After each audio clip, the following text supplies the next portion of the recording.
Welcome to As the Story Grows. I'm Brian Patton. Today we welcome Jules Mitch from German metalcore band Set Your Sails to the podcast. The new Set Your Sails record, Bad Blood, is out today, April 12th, via Napalm Records. Jules talks about her dad's influence on her as a music fan, moving to Cologne and starting the band, the inspiration and design behind Bad Blood's artwork, the importance of supporting new bands, and more. Bad Blood is a great record. Go give it a spin today, and if you dig it, consider picking up a physical copy. The band would really appreciate it. Thanks for checking out this episode of As the Story Grows. I appreciate it. You can find links to our Discord server, Patreon page, and mailing list in the show notes or at asthestorygrows.com. And I would love it if you joined our community. Enjoy getting to know Jules Mitch from Set Your Sails.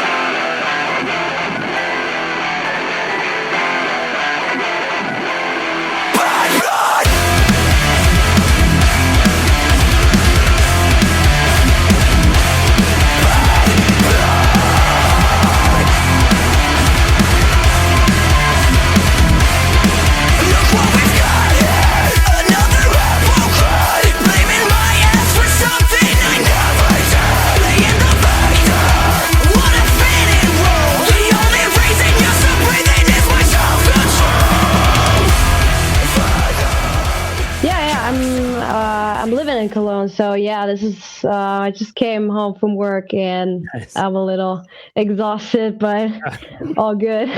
Nice. Is that where you grew up? No, I grew up in Frankfurt.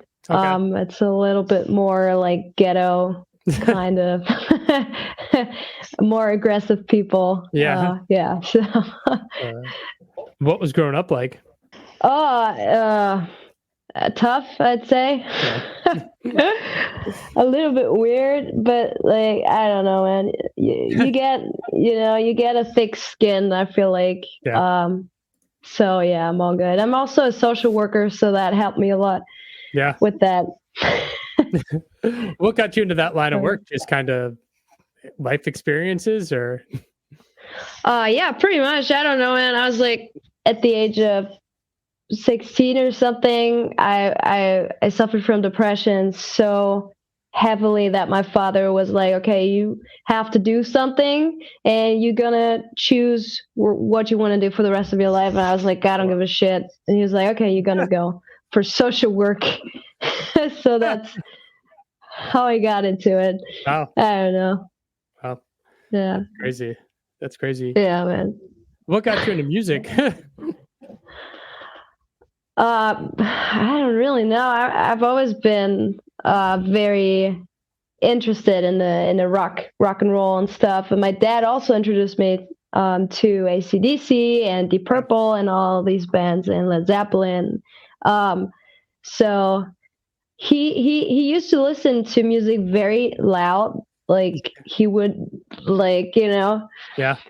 Play AC/DC super loud, and I would hear it in my room upstairs, and I would go like, oh, what is going on downstairs? And I would walk up to him and like sit next to him on a couch and just listen to AC/DC, really. And then I was like, okay, I want to do this shit too. That's fun. At what time did you discover like heavier music, metalcore, metal, like from AC/DC into that hard rock into?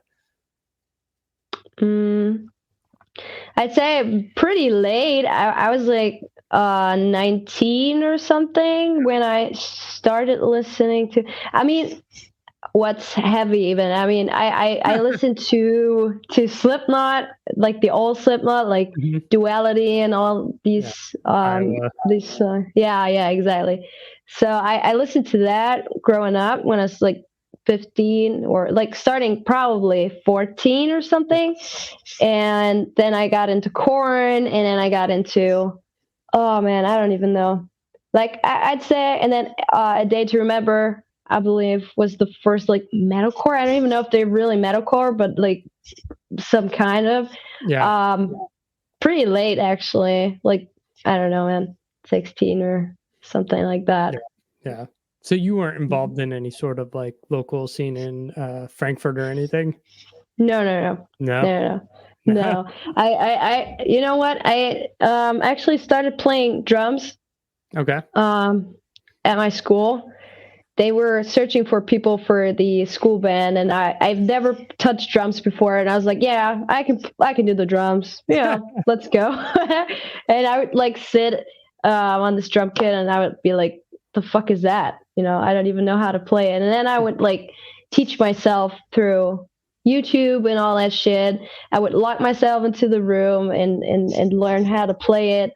And you know, I don't know. And then I got into guitar and piano and bass and I don't know, everything. It's just a slow progression. Yeah. Yeah. Were you in choir? Did you know you could sing in high school? No, I've never wanted to sing. I've always wanted to, I don't know, stand in the background, like, I don't know, make your music, not really being visible. But I don't even know. I guess I was just fooling around with a friend of mine, and he was like, probably you could shout. And I was like, nah, I cannot do it. He's like, try it. And then I shouted, and he was like, whoa, what the fuck was that? And I was like, I don't know. It's working. And then I discovered Beartooth, actually. Okay. With the Lions. I don't know when it came out, but it was a couple years ago, like 10 years or something. I don't know. And I heard this dude shouting his fucking lungs out. I was like, the fuck, this is so sick. He's actually shouting. You know, it's like fry screams or something, like something very quiet. He was like actually shouting. I was like, holy shit, I want to do this. This is so cool.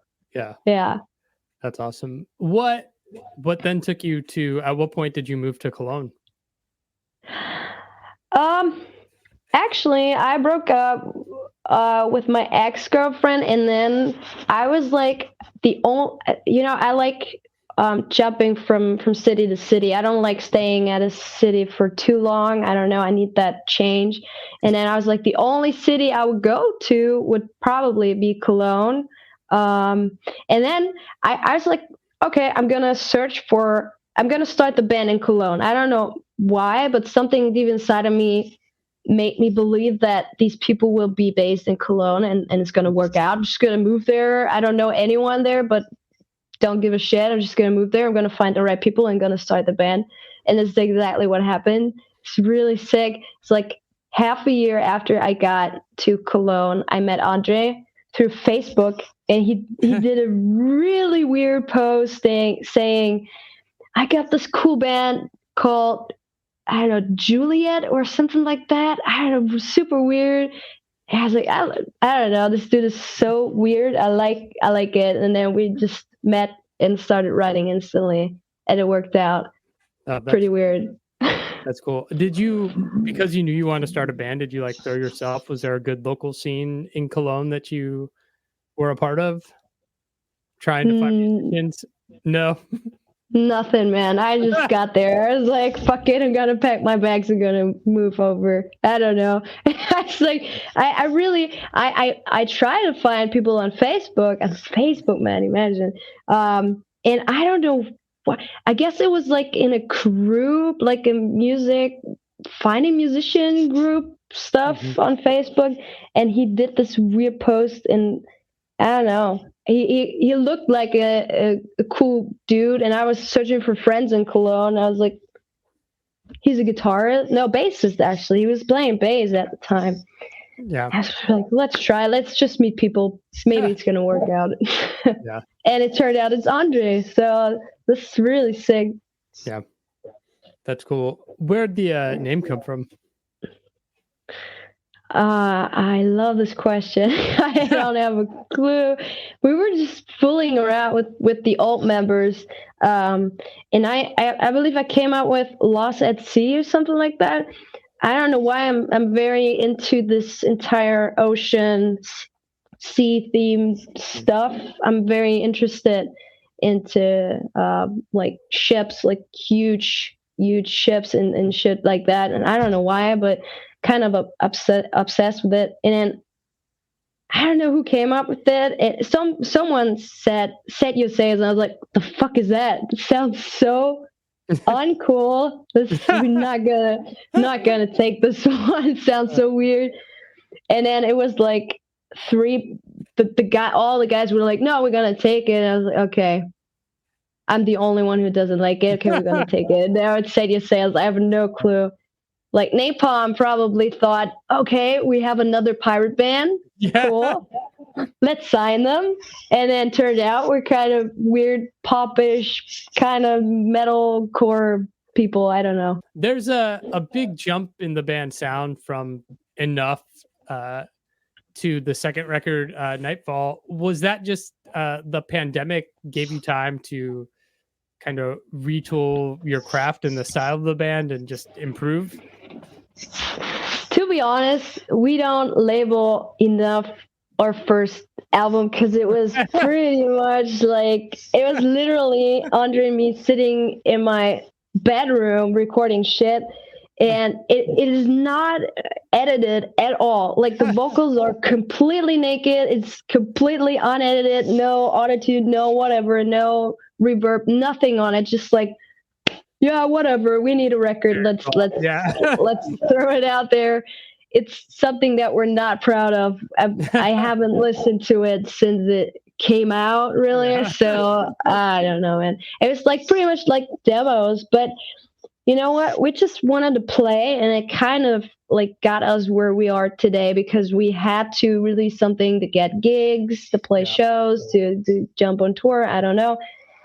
And get our management through it, which was the biggest thing we needed. And we were able to attempt a contest for a huge festival here in Germany, which we won. And because of that, we got into our management, and then we got the label, and then we got the booking agency, and we got everything else. So by the end of the day, it was a good decision to release it because we were able to play.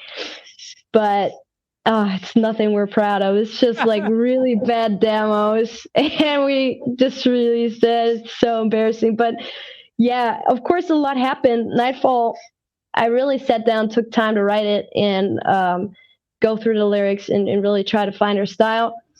So it is completely different from Enough. Absolutely, yeah. How did you guys end up working with Napalm Records? Just management? We actually recorded Nightfall, the entire thing, by ourselves. Like we paid for it, and we finished it. It was completely done. We tried to create a new product, like the entire band, like taking new photos, do a new press kit and shit like that, so that the band appeared a little bit more professional. And then we took the whole stuff, the whole package, in our management took Nightfall and threw it out for different labels and asked different labels. And then we got like 3 or 4 feedback, like answers saying, okay, we want to sign this band. And one of them was Napalm. We were like, who? And our management was like, Napalm. And we were like, the fuck? Napalm Records want to sign us? What's going on? And then they did a pretty good offer, and we were like, this is insane. We don't know what to say. Of course we're gonna sign, because it's Napalm Records. Of course, want to be on it. So yeah, it was like finishing the product, finishing the entire record, and then send it out to different labels, and that's how we got to Napalm. They liked it. Yeah. That's cool. Napalm's one of the most interesting metal records out there because they have every genre of metal on the label, and it's like you get wacky pirate metal and metalcore and death metal, and it's like you never know what you're gonna get when you pick up a release. Yeah, absolutely.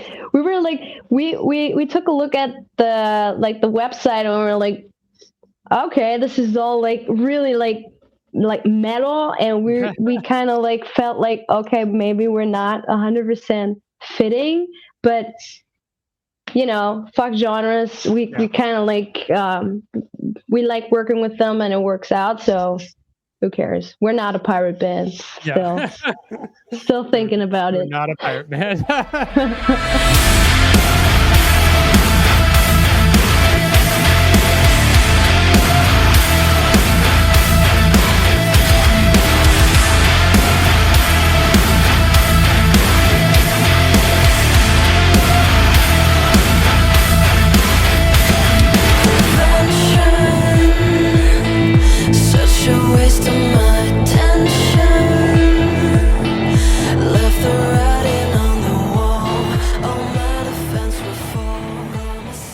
album is called Bad Blood. That's the opening track on the record. What led to you that being the title of this album?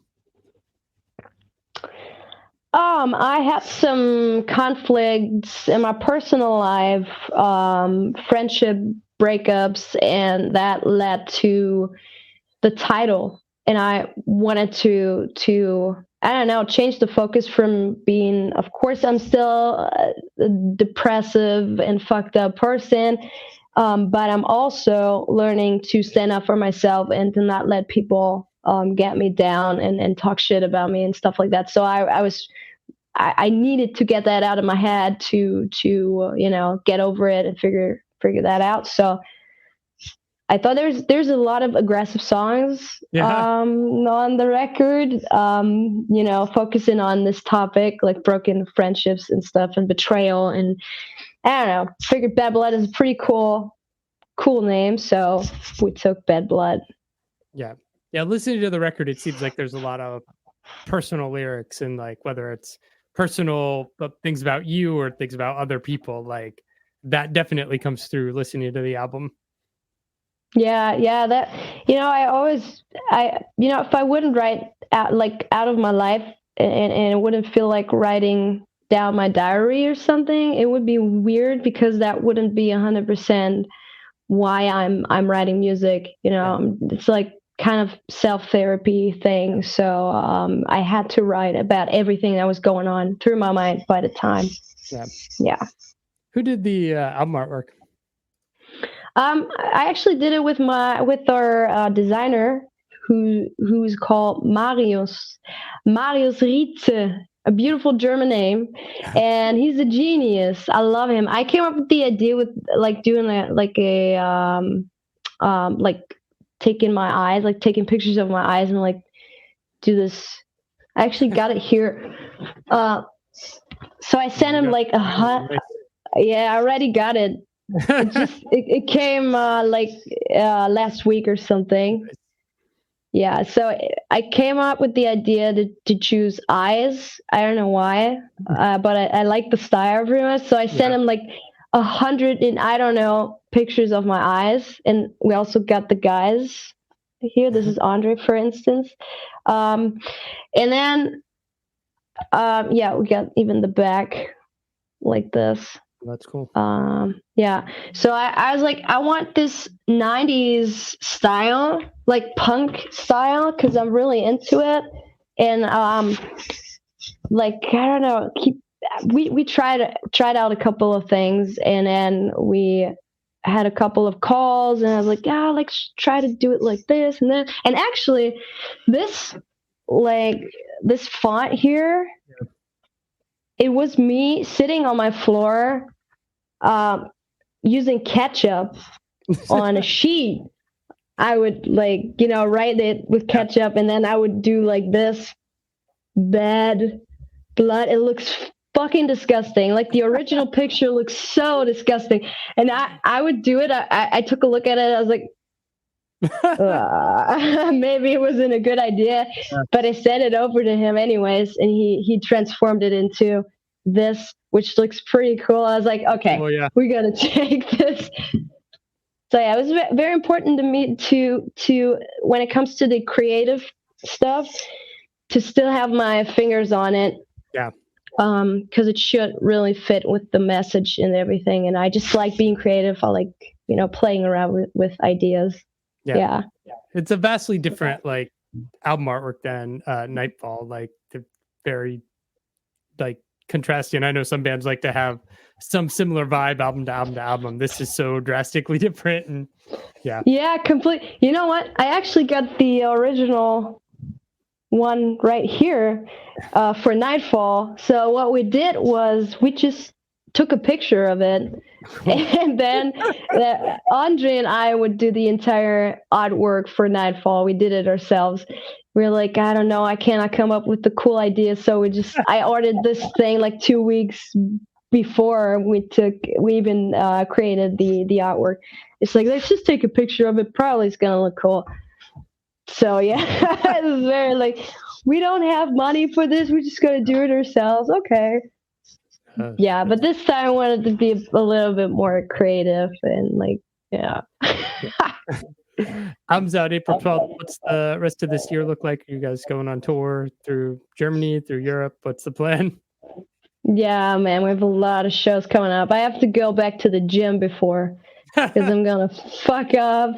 It's gonna be so exhausting. Yeah, so we have our first co-headliner tour coming up, starting, I believe, the day, like the same day, like our release day, like April 12th or something like that. I don't know. 12? Yeah. So we have a first co-headliner tour, very exciting, very important for us. And then we have a bunch of festivals coming up, and I almost gave something away. So then by the end of the year, there's going to be something else coming up. We're going to release more dates. Really cool. Yeah, something really cool is going to happen by the end of this year, but I cannot give it away yet. But we're going to release a bunch of more dates. It's going to be, oh man, I have to prepare for it.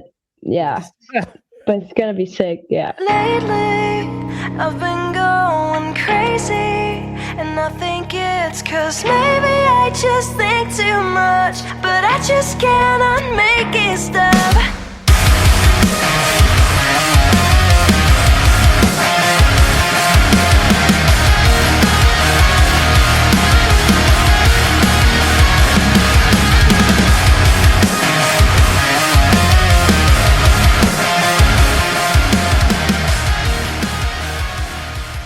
Yeah, you know what?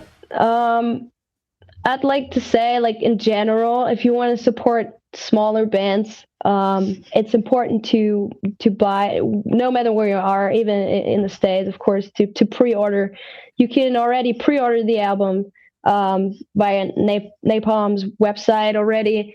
If you want to support your local bands, you can buy tickets. It's super important, even for smaller bands, to put our foot into the business, really. So yeah, you can support smaller bands by buying their stuff, buying the merch, buy their tickets, go to their shows, and give them a chance, because every band started like this. And yeah, that's it. Thank you so much for having me.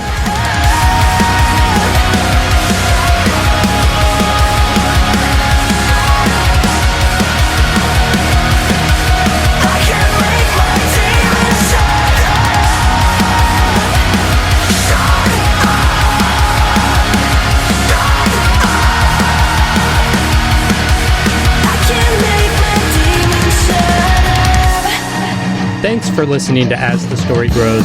Our intro music was written and composed by Jeremy Hunt. The As the Story Grows theme is by Bob Nana. If you like what you hear, subscribe wherever you get your podcasts and give us a rating and review.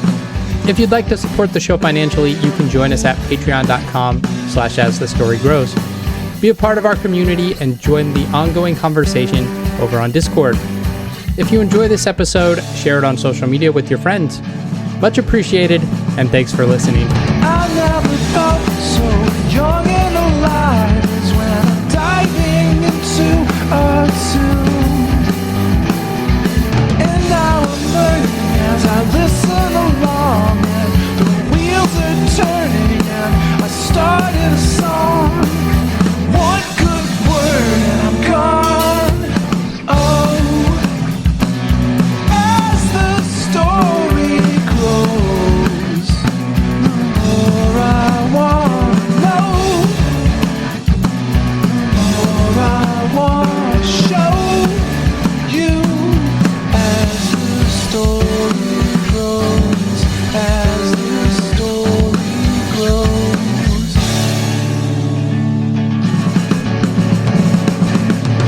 You can create something lasting and great, something passionate and real.